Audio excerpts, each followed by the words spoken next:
آج آپ کے سامنے 24ویں پارے کا خلاصہ پیش کیا جا رہا ہے۔ 24ویں پارے کے 3 حصے ہیں۔ پہلے حصے میں سورہ زمر کا بقیہ حصہ ہے، دوسرے میں سورہ مؤمن مکمل ہے، اور تیسرے حصے میں سورہ حامیم سجدہ کا ابتدائی حصہ ہے۔ سورہ زمر کے بقیہ حصے میں اللہ رب العالمین نے 3 مضامین بیان کیے ہیں۔ شروع میں اللہ رب العالمین نے اپنی ربوبیت کا تذکرہ کیا ہے، توحید ربوبیت کہ اللہ رب العالمین ہی پوری کائنات کے خالق اور مالک ہیں، تو اسی ایک رب کی ہی عبادت کرنی چاہیے۔ اس پر زبردست دلائل دیے ہیں اللہ رب العالمین نے۔ اللہ تعالیٰ فرماتے ہیں الیس اللہ بکاف عبدہ،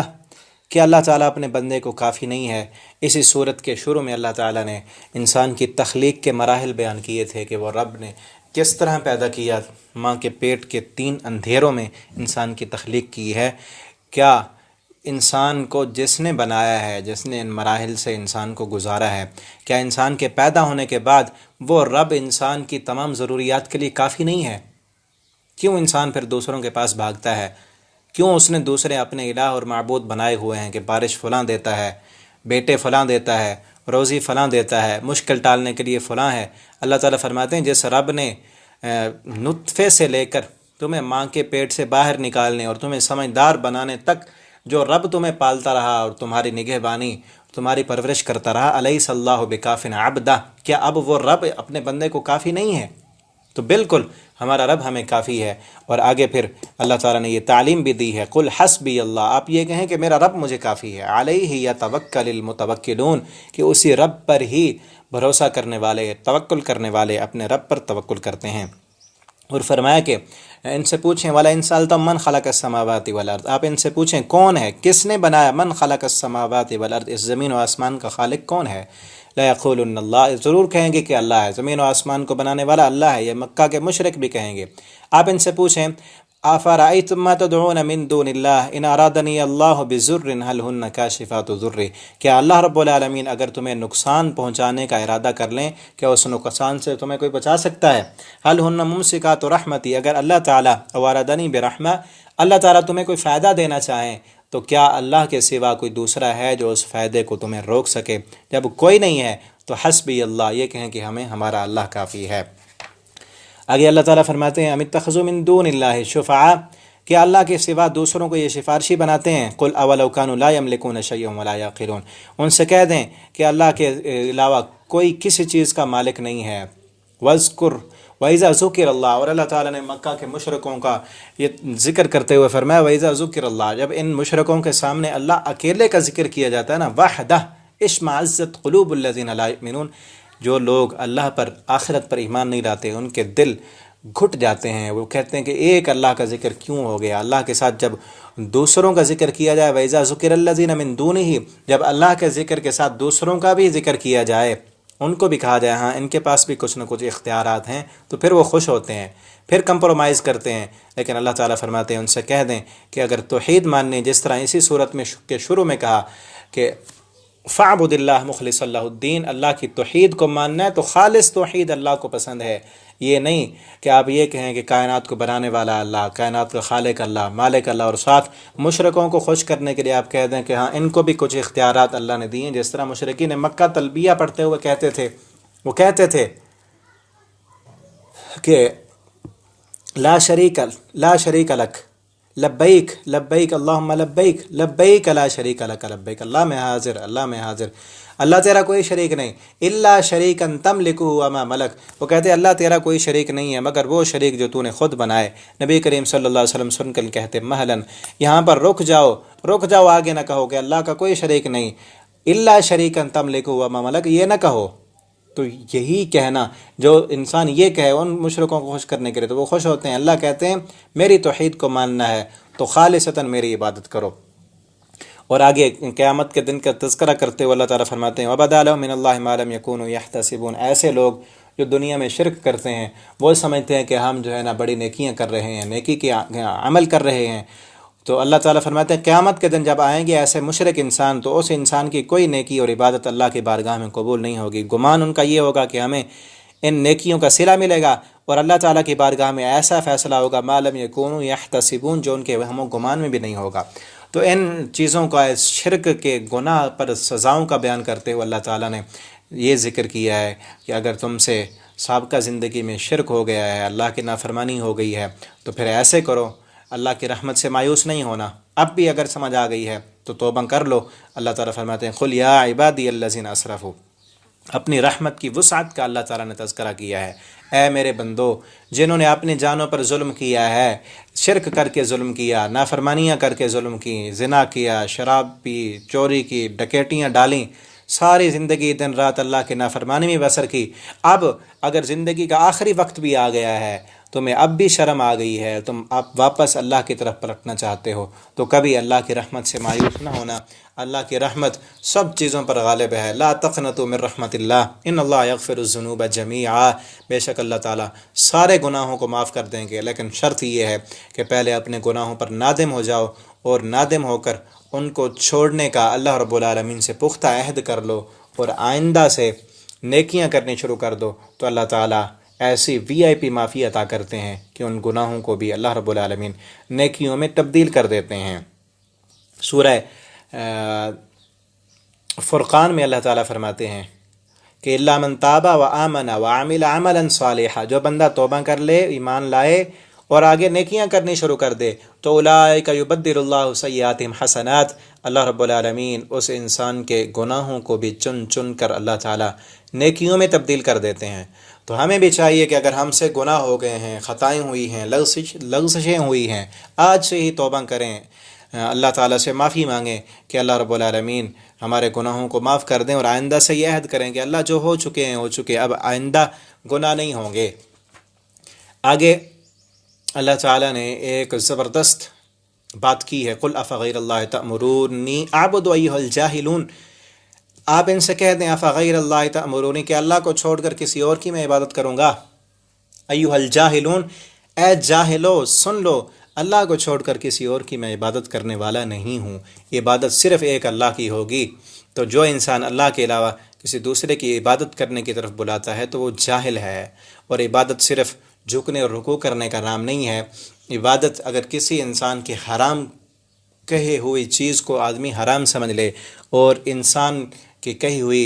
حلال چیز کو انسان حلال سمجھے اور اس کے پیچھے چل پڑے، تو یہ بھی معبود بنا لینا ہوتا ہے۔ جس طرح سورہ توبہ کے اندر ہے کہ ان یہودیوں نے اپنے علماء اور درویشوں کو اپنا رب بنا لیا تھا، تو حضرت ایک صحابی جو مسلمان ہوئے تھے عیسائیت سے، انہوں نے آپ صلی اللہ علیہ وسلم سے پوچھا کہ ہم تو جو ہے نا وہ اپنے علماء اور درویشوں کو رب تو نہیں بناتے تھے، لیکن قرآن تو رب کہتا ہے۔ آپ صلی اللہ علیہ وسلم نے فرمایا کیا تمہارے علماء اور درویش جس چیز کو حلال کہتے آپ اسے حلال سمجھتے تھے، جس چیز کو وہ حرام کرتے آپ انہیں حرام سمجھتے تھے؟ تو کہنے لگے جی یہ بات تو ہے۔ تو آپ صلی اللہ علیہ وسلم نے فرمایا یہی تو رب بنانا ہے۔ تو اللہ تعالیٰ فرماتے ہیں کہ حکم صرف اللہ کا، الا لہ الخلق والامر، مخلوق اللہ کی تو حکم بھی اللہ کا۔ تو اللہ کے حکم کے مقابلے میں جو انسان کسی انسان کی حلال کردہ چیز کو مانے یا اس کی طرف بلائے، علماء کے فتووں کی طرف بلائے، تو وہ در حقیقت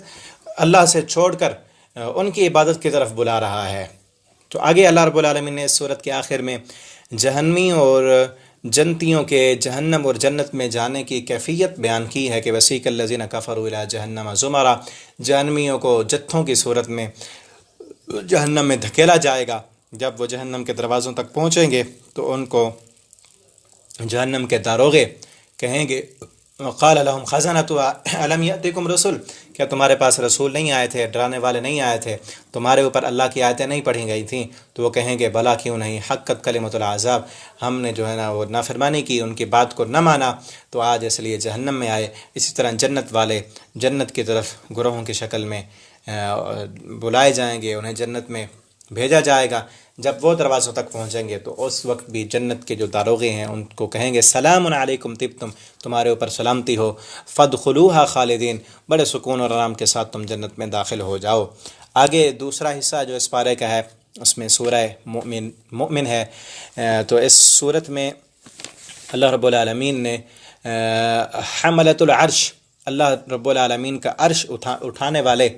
جو فرشتے ہیں ان فرشتوں کی دعاؤں کا ذکر کیا ہے کہ اللہ کو اٹھانے والے جو فرشتے ہیں نا، اللہ کے عرش کو جن فرشتوں نے اٹھایا ہوا ہے، کتنی شان اور کتنا مقام ہے ان فرشتوں کا کہ جنہوں نے اللہ رب العالمین کے عرش کو اٹھایا ہوا ہے۔ عرش کو اٹھانے والے فرشتے، ان کی ڈیوٹی اور ان کا کام کیا ہے، وہ کیا کرتے ہیں؟ وہ اللہ کے عرش کو اٹھانے والے فرشتے ایک تو اللہ رب العالمین کی تسبیح بیان کرتے ہیں، اور دوسرا ان کا کام ہے کہ وہ مومنین کے لیے اور دنیا کے اندر جو توبہ اور استغفار کرتے ہیں مومن، ان کے لیے بخشش کی دعائیں کرتے ہیں۔ کتنی شان اور کتنا مقام ہے توبہ کرنے والے مومن مسلمان کا۔ اللہ تعالیٰ فرماتے ہیں الذین یحملون العرش، کہ وہ میرے فرشتے، یحملون العرش، جنہوں نے عرش کو اٹھایا ہوا ہے، ومن حولہ، اور جو ان فرشتوں کے ارد گرد ہیں، ان کے قریب جو دوسرے ان کے وزیر مشیر فرشتے ہیں، وہ بھی یسبحون بحمد ربہم، اللہ کی تسبیح کرتے ہیں، سبحان اللہ کہتے ہیں، سبحان اللہ و بحمدہ، سبحان اللہ العظیم پڑھتے رہتے ہیں۔ وَيُؤْمِنُونَ بِهِ، اللہ فرماتے ہیں اور مومن بندے بھی اللہ کی حمد و ثنا کرتے ہیں۔ وَيَسْتَغْفِرُونَ، اور وہ اللہ کے عرش کو اٹھانے والے فرشتے بخشش مانگتے ہیں۔ کن کے لیے؟ وہ فرشتے خود تو پاک ہیں،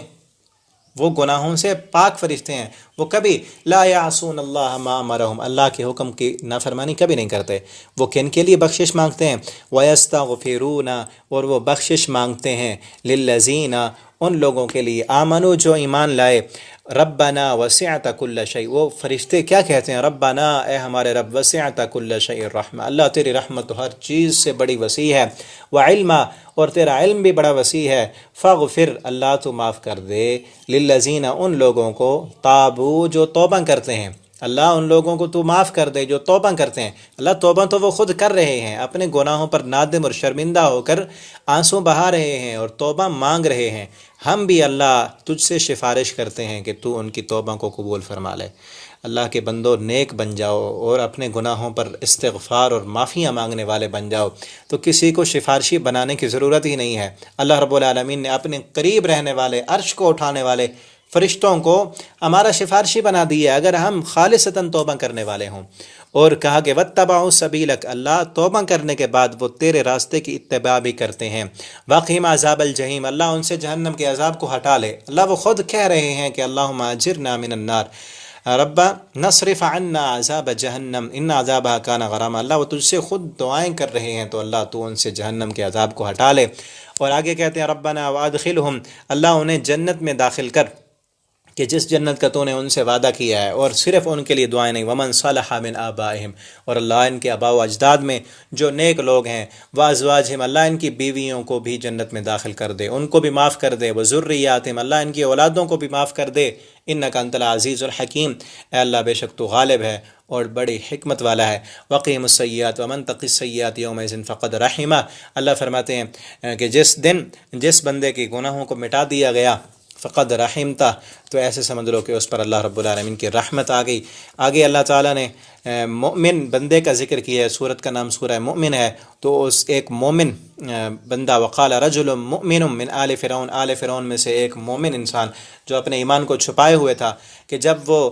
فرعونی حضرت موسیٰ علیہ السلام کو قتل کرنے کے پلان بنا رہے تھے، اس وقت ان کے پلان میں ایک بندہ ایسا بھی تھا جو مومن تھا۔ اس نے کہا اتقتلون رجلا ان یقول ربی اللہ، کیا تم ایسے بندے کو قتل کرتے ہو، کیوں اتنا بڑا گناہ اپنے سر پر لیتے ہو، کہ جس کا جرم یہ ہے کہ وہ کہتا ہے کہ اللہ میرا رب ہے، اس جرم کی پاداش میں تم انہیں کیوں اس کو قتل کرنے کے پلان بنا رہے ہو۔ آگے حضرت موسیٰ علیہ السلام کا فرعون سے جو مقابلہ ہوا تھا، اور فرعون نے غرور اور تکبر کرتے ہوئے کہا تھا کہ میں موسیٰ علیہ السلام کے الہ کو دیکھنا چاہتا ہوں، موسیٰ علیہ السلام جھوٹے ہیں، کوئی الہ نہیں ہے۔ وقال فرعون یا حامان ابن لی صرحا لعلی ابلغ الاسباب السماوات فاطلع الی الہ موسیٰ، اس نے اپنے وزیر حامان سے کہا کہ میرے لیے کوئی ایسے محل تیار کرو کہ جس پر چڑھ کر میں موسیٰ علیہ السلام کے رب کو دیکھنا چاہتا ہوں، وانی لاظنہ کاذبا، میں تو یہ سمجھتا ہوں کہ موسیٰ علیہ السلام جھوٹے ہیں۔ اس کے تذکرے کے بعد آگے اللہ رب العالمین نے جہنم کا ذکر کیا ہے کہ جہنم میں جب جہنمیوں کو ڈال دیا جائے گا، جہنمی بلاتے رہیں گے اللہ رب العالمین کو، بڑی ندائیں اور صدائیں دیں گے، لیکن وہاں پر کوئی جواب نہیں ملے گا۔ تو پھر جہنمی جہنم کے داروغوں کو جا کر ان سے التجا کریں گے اور کہیں گے وقال الذین فی النار لخازنۃ جہنم،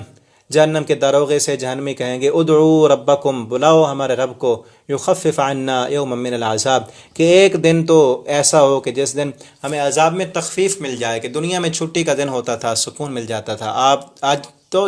یہاں پر ہمیشہ کے لیے ہمارے لیے عذاب ہے، اور جل جل کر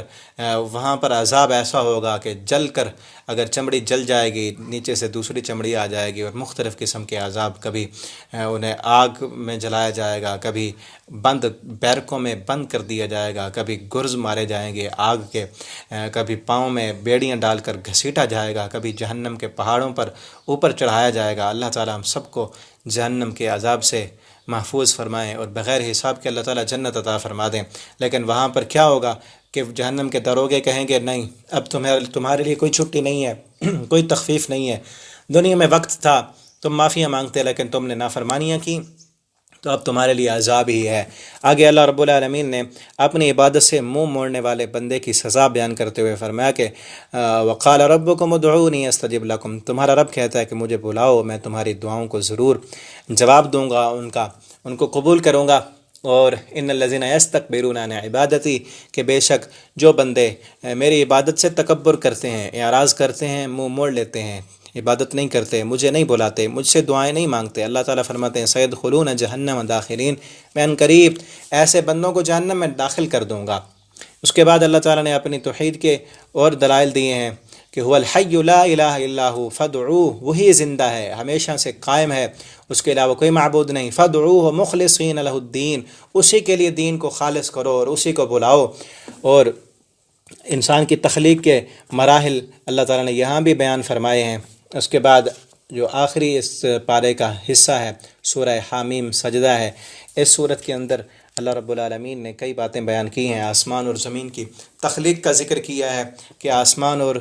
زمین کو اللہ رب العالمین نے، زمین اور اس میں دریا اور پہاڑ، یہ ساری چیزیں اللہ تعالیٰ نے 4 دنوں میں بنائیں، اور آسمان کو اللہ تعالیٰ نے 2 دنوں میں بنایا۔ ثم استوى الى السماء، اللہ رب العالمین پھر جو ہے نا خود آسمانوں سے اوپر عرش پر مستوی ہوئے، بلند ہوئے۔ اس کے بعد اللہ تعالیٰ نے یہ ذکر کیا ہے کہ کافر لوگ جو ہیں وہ آپ صلی اللہ علیہ وسلم کا قرآن خود بھی نہیں سنتے اور دوسروں کو سننے بھی نہیں دیتے، اور کہتے ہیں وقال الذین کفروا لا تسمعوا لهذا القرآن، دوسرے سے بھی کہتے ہیں کہ اس قرآن کو کبھی نہ سننا، والغوا فیہ، اور شور ڈالنا، لعلکم تغلبون، تاکہ تم غالب آ جاؤ۔ اور آپ صلی اللہ علیہ وسلم جب قرآن پڑھتے وہ ایسے ہی کرتے، شور کرتے۔ تو اللہ رب العالمین نے اس کے جواب میں جو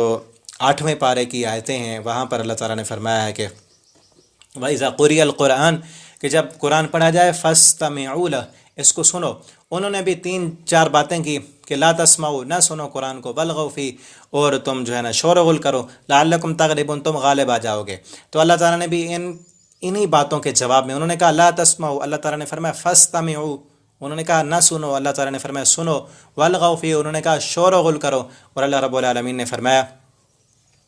فَأَنصِتُوا، شور نہ کرو بلکہ خاموشی کے ساتھ سنو، جب قرآن پڑھا جائے تو خاموش ہو جاؤ۔ انہوں نے کہا لعلکم تغلبون، تاکہ تم غالب آ جاؤ گے۔ اللہ تعالیٰ نے اس کے جواب میں فرمایا کہ لعلکم تفلحون، تم کامیاب ہو جاؤ گے۔ اس کے بعد اللہ تعالیٰ نے ان لوگوں کی آرزوئیں اور تمنائیں ذکر کی ہیں جو دنیا میں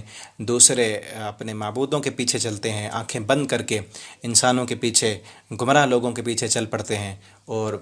وہ خود بھی گمراہ ہوتے ہیں اور ان لوگوں کی بھی گمراہی کا سبب بن جاتے ہیں۔ قیامت کے دن جب انہیں جہنم میں ڈالا جائے گا، ان کی آرزو اور تمنا کیا ہوگی؟ وقال الذین کفروا، وہ لوگ جنہوں نے کفر کیا وہ کہیں گے، جہنم میں جا کر کہیں گے ربنا، اے ہمارے رب، ارنا، ہمیں دکھا وہ لوگ، اضلانا، جنہوں نے ہمیں گمراہ کر دیا تھا، من الجن والانس، جنوں میں سے اور انسانوں میں سے۔ اللہ تعالیٰ وہاں پر پوچھیں گے کہ کیا کرنا ہے تم نے انہیں دیکھ کر، وہ کہیں گے آرزو اور تمنا کیا ہوگی؟ نجعلہما تحت اقدامنا،